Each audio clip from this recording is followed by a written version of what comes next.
최근에는 미국과 유럽을 중심으로 친환경 에너지 로드맵을 발표하는 가운데 중국, 일본 등 주요 선진 국가들 또한 앞다퉈서 탄소 배출 순 제로를 향한 행보에 더욱 가속도를 붙이고 있으며, 우리나라 역시 에너지 전환 정책이라는 이름 하에 국가 온실가스 감축, 장기 저탄소 전략을 내세워 신재생 에너지로 지속 대체하려는 정책을 내고 있습니다.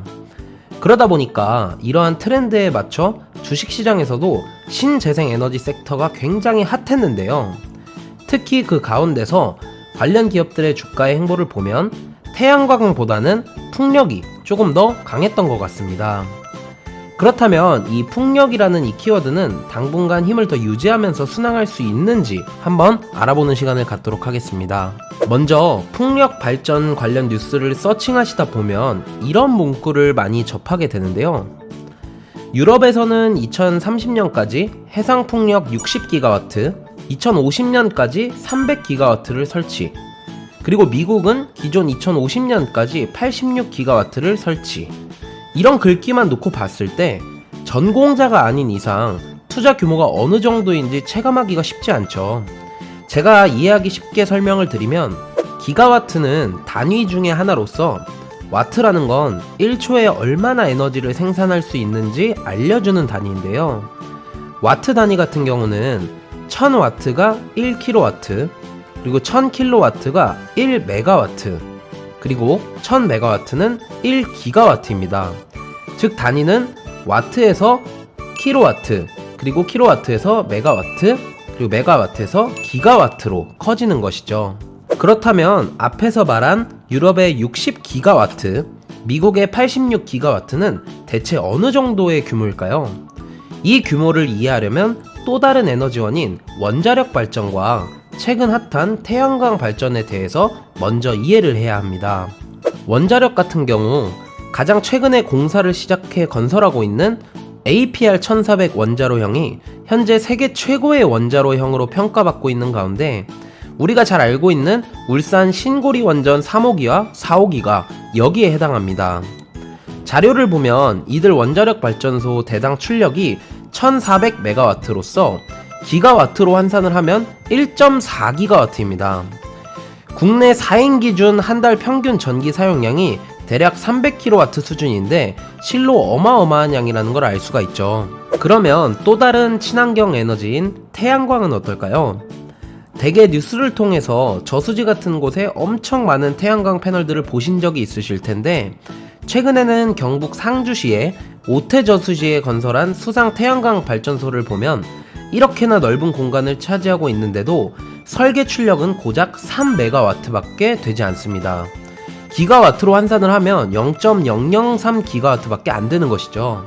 그리고 생각을 해보면 만약에 해가 없는 저녁에나 심한 먼지 또는 미세먼지가 일어나서 태양광 패널 표면이 오염되기라도 한다면 설계 출력은 더 낮아질 수밖에 없을 것입니다.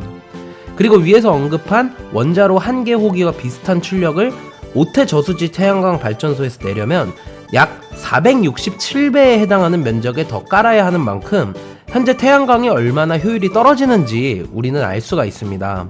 그럼 오늘 우리가 알아볼 풍력 발전은 어떨까요? 현재 국내 풍력 발전소의 경우 2018년을 기준으로 약 586대 정도의 풍력 발전소가 설치가 되어 있고, 설계 출력은 앞에서 설명드린 방식으로 환산을 하면 약 1.4기가와트 정도입니다.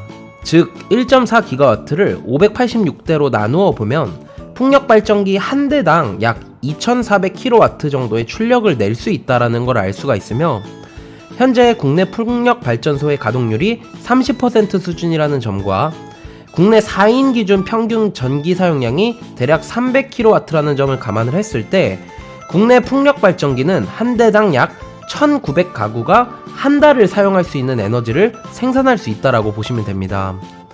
그래서 여기까지 정리를 해보면 작년을 기준으로 우리나라에 설치되어 있는 전체 풍력 발전기는 약 586대 정도이고, 이들의 총 출력은 1.5기가와트입니다.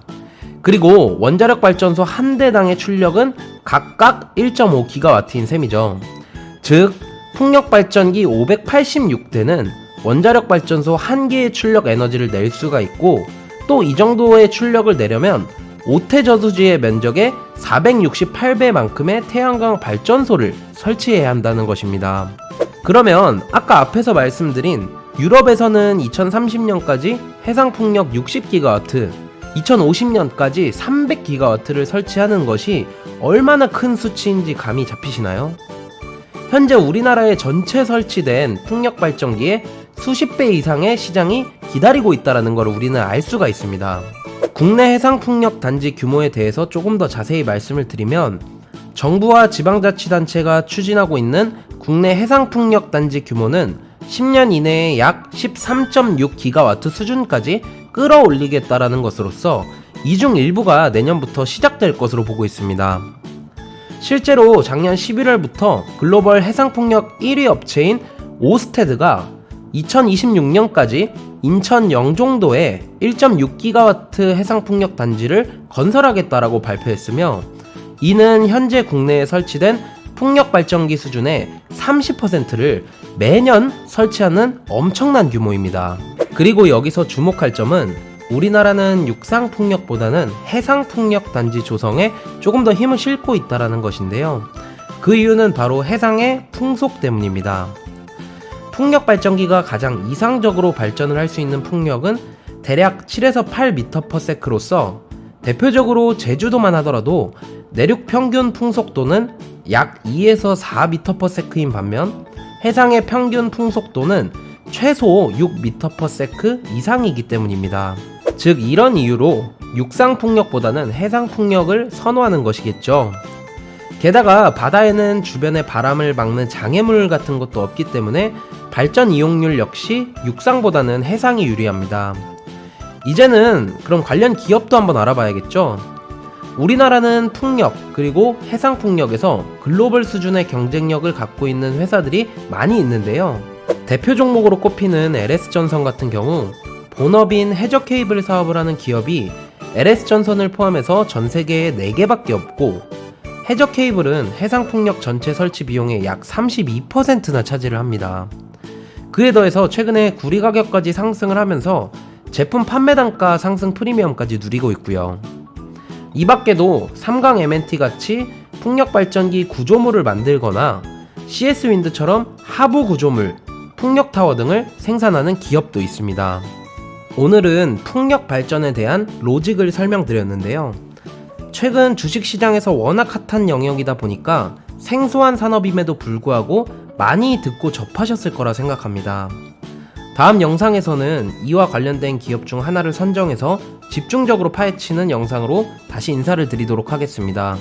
도움이 되셨다면 좋아요와 구독 부탁드립니다.